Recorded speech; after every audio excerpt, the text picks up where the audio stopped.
What is a corporation? Corporations were originally associations of people who were chartered by a state to perform some particular function, like a group of people want to build a bridge over the Charles River or something like that. There were very few chartered corporations in early United States history. And the ones that existed had clear stipulations in their state-issued charters.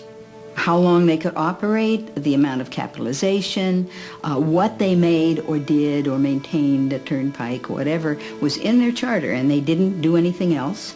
They didn't own or couldn't own another corporation. Their shareholders were liable, and so on. The Civil War and the Industrial Revolution created enormous growth in corporations. And so there was an explosion of railroads who got large federal subsidies of land, banking, heavy manufacturing, and corporate lawyers a century and a half ago realized they needed more power to operate and wanted to remove some of the constraints that had historically been placed on the corporate form. The 14th Amendment was passed at the end of the Civil War to give equal rights to black people. And therefore it said no state can deprive any person of life, liberty, or property without due process of law. And that was intended to prevent the states from taking away life, liberty, or property from black people, as they had done for so much of our history. And what happens is the corporations come into court, and corporation lawyers are very clever, and they say, oh, you can't deprive a person of life, liberty, or property. We are a person. A corporation is a person. And the Supreme Court goes along with that. And what was particularly grotesque about this was that the 14th Amendment was passed to protect newly freed slaves. So, for instance, between 1890 and 1910, there were 307 cases brought before the court under the 14th Amendment. 288 of these brought by corporations, 19 by African Americans.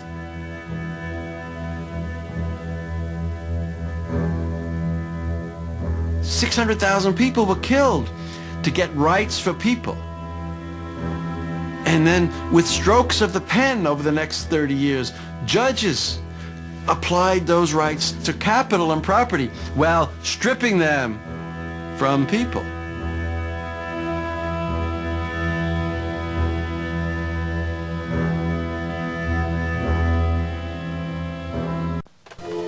It is one form of business ownership. It's a group of individuals working together to serve a variety of objectives, the principal one of which is earning large, growing, sustained, legal returns for the people who own the business. Incorporating would give you the big advantage of what you want right now, limited liability. You start with a group of people who want to invest their money in a company. Then these people apply for a charter as a corporation. This government issues a charter to that corporation.